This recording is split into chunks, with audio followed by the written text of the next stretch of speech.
Olá, meus irmãos, que a paz do Mestre Jesus esteja em nossos corações. Vamos continuar o estudo do Livro dos Médiuns, a partir do capítulo 3, Métodos, item 33. Vamos lá? De resto, não seria exato dizer que aqueles que começam pela teoria deixam de ter motivos de observações práticas. Ao contrário, eles os têm, e aos seus olhos devem ter um valor maior do que aqueles que se poderiam produzir diante deles, e que são os numerosos fatos de manifestações espontâneas, de que falaremos nos capítulos seguintes. Há poucas pessoas que delas não tenham conhecimento, pelo menos por ouvir dizer. Muitas as tiveram pessoalmente e não lhes prestam senão uma atenção medíocre. A teoria tem por efeito dar-lhes explicações e nós dizemos que esses fatos têm um grande peso quando se apoiam sobre testemunhos recusáveis, porque não se pode supor nem preparação nem conivência. Se os fenômenos provocados não existissem, os fenômenos espontâneos não os substituiriam menos.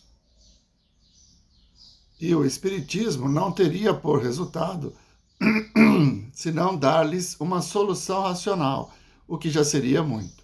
Por isso, a maioria daqueles que leem antes liga seus conhecimentos a esses fatos, que são para eles como uma confirmação da teoria. Então, a mediunidade nos proporciona ver em loco o que a teoria nos traz. Então, quando nós estudamos a filosofia do Livro dos Espíritos, percebemos a imortalidade, a existência do espírito, enfim, uma série de fatores relacionados às revelações trazidas pelo Espiritismo. Isso é uma teoria, para que possamos pensar a respeito, imaginar talvez. Quando nós adentramos a uma reunião mediúnica, nós vemos todos esses fenômenos acontecerem ao vivo. Então, a manifestação de um espírito que traz suas dores, seus problemas pessoais, ele vai nos mostrar o que, na teoria, Kardec explicou, tanto nesse livro, que é o Livro dos Médiuns, quanto no Livro dos Espíritos. Então, não dá para desassociar. É importante o fenômeno, sim, mas só o fenômeno não vai trazer o conhecimento adequado. Assim como só a teoria também pode levar dúvidas. Então, é o conjunto que faz com que nós tenhamos a convicção da imortalidade, da reencarnação e principalmente da possibilidade da comunicação entre os dois planos. Né?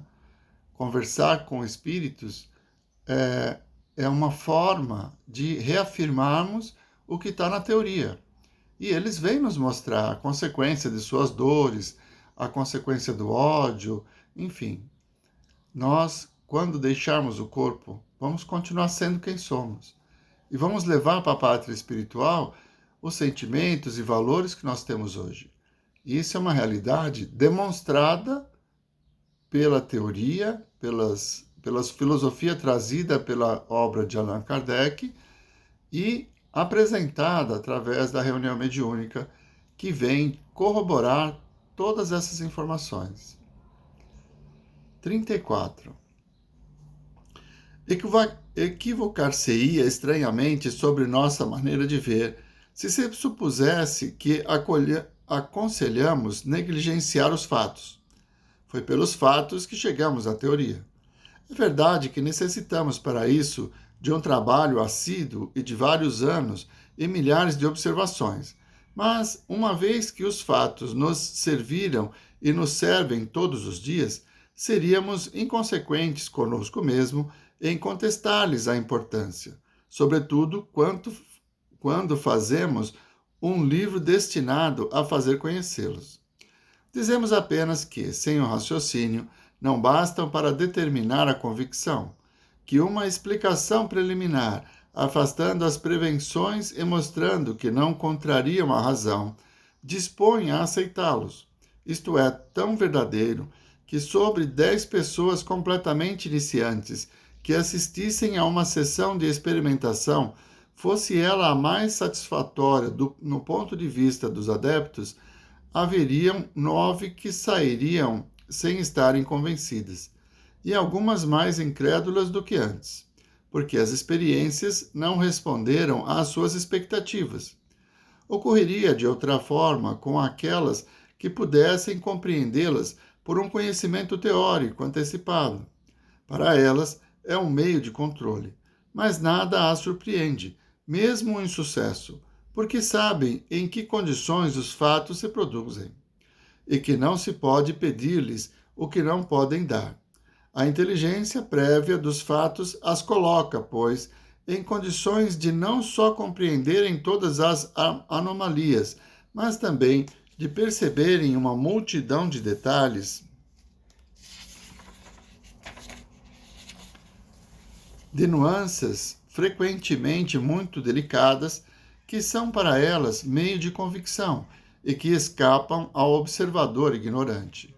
Tais são os motivos que nos levam a não admitir em nossas sessões experimentais senão as pessoas que possuam noções preparatórias suficientes para compreender o que nela se faz, persuadidos de que as outras ali perderiam seu tempo e nos fariam perder o nosso.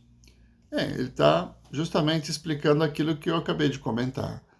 Se a pessoa começa a estudar a doutrina aí na nossa casa, para que você participe de uma reunião mediúnica, é preciso antes fazer o COEM, que é Curso de Orientação e Estudos Mediúnicos.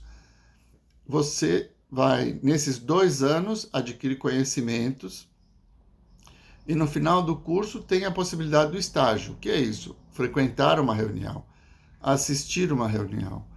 E ali na reunião você vai confrontar com a teoria recebida. Então, estar preparado ou, durante o estudo, desenvolver um interesse pelo fenômeno faz com que as pessoas fiquem mais receptivas e deem mais veracidade aos fatos que ali ocorrem.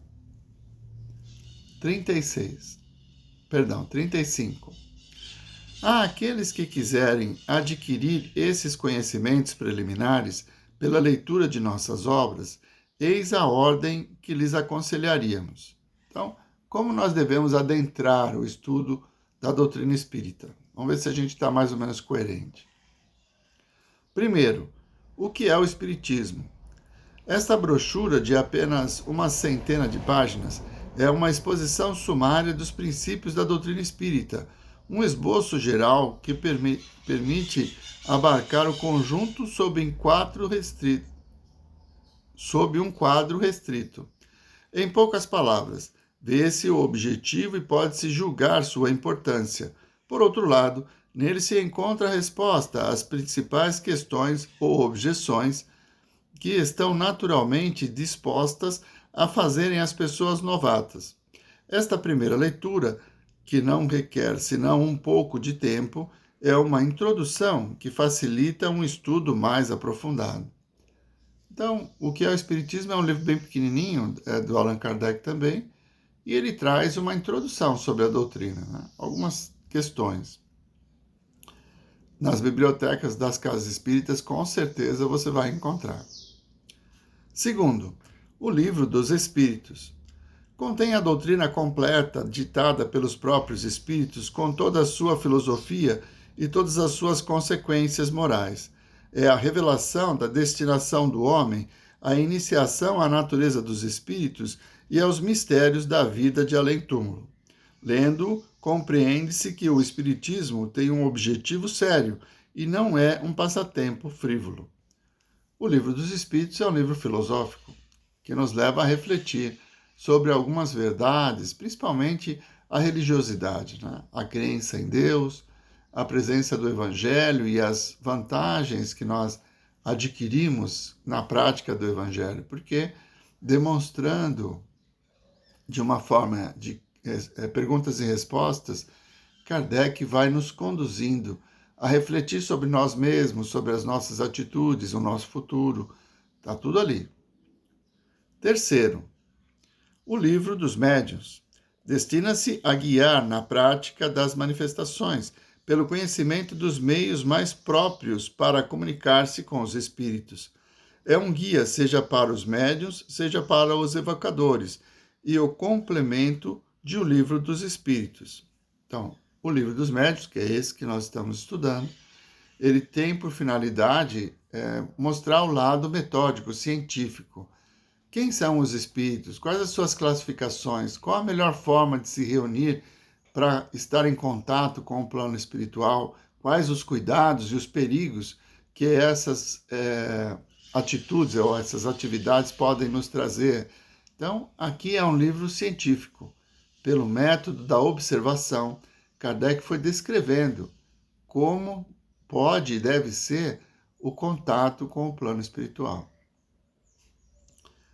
Quarto, a Revista Espírita é uma coletânea variada de fatos, de explicações, teorias e trechos destacados que completa o que se disse das duas obras precedentes e que lhes é, de alguma forma, a aplicação. Sua leitura pode ser feita ao mesmo tempo com elas, mas será mais proveitosa e mais inteligível, sobretudo, após a leitura de O Livro dos Espíritos.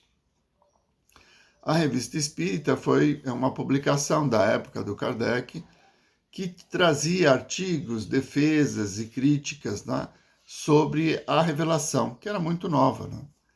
E nas casas espíritas também. Você pode encontrar nas bibliotecas uma coletânea de todas as revistas publicadas por Allan Kardec. Também é uma leitura interessante, mas é preciso que se tenha base. Por isso que ele recomenda o estudo do Livro dos Espíritos antes de adentrar ao universo da Revista Espírita. Bom, isto pelo que nos concerne, àqueles que querem tudo conhecer numa ciência, devem necessariamente ler tudo o que está escrito sobre a matéria, ou pelo menos as coisas principais, e não se limitar a um só autor. Devem mesmo ler o pró e o contra, as críticas como também as apologias, iniciar-se nos diferentes sistemas a fim de poder julgar pela comparação. Sob esse aspecto, não preconizamos nem criticamos nenhuma obra, nem queremos influir em nada sobre a opinião que se pode delas formar. Trazendo nossa pedra ao edifício, colocamo-nos nas fileiras. Não nos cabe ser juiz e parte, e não temos a pretensão ridícula de sermos os únicos dispensadores da luz. Cabe ao leitor apartar o bom do mal, o verdadeiro do falso. Então, concluindo aqui esse capítulo 3º, que é o método, nós vemos que Kardec, ele, de uma forma metódica, né, ele sempre, sendo discípulo de Pestalozzi, ele traz essa característica. Né? Deixa que as pessoas que têm contato com a informação construam a sua própria opinião. Então, jamais vai dizer, olha, leia só esse livro, ou nunca leia tal livro. Ele recomenda que nós ampliamos ao máximo o nosso conhecimento, para que aí, por comparação, cheguemos à conclusão das verdades que são trazidas pelo Consolador Prometido, que é a doutrina espírita. Muito bem, hoje passamos um pouquinho já o tempo, vamos parando por aqui. Na semana que vem, continuamos a partir do capítulo 4, Sistemas. Vamos fazer a nossa prece? Mestre Jesus, nós vos agradecemos, Senhor, pela oportunidade do estudo. Amplia-se assim o nosso conhecimento, nos permitindo compreender melhor vossas lições de amor, de esperança, de transformação. Que tenhamos a vontade de seguir em frente, a cada dia buscando ampliar ainda mais o nosso campo de visão, reconhecendo que somente através da reforma íntima proposta pelo vosso Evangelho é que nós vamos encontrar a paz e a felicidade real. Muito obrigado, Senhor. Muito obrigado, meus irmãos. Uma boa semana a todos.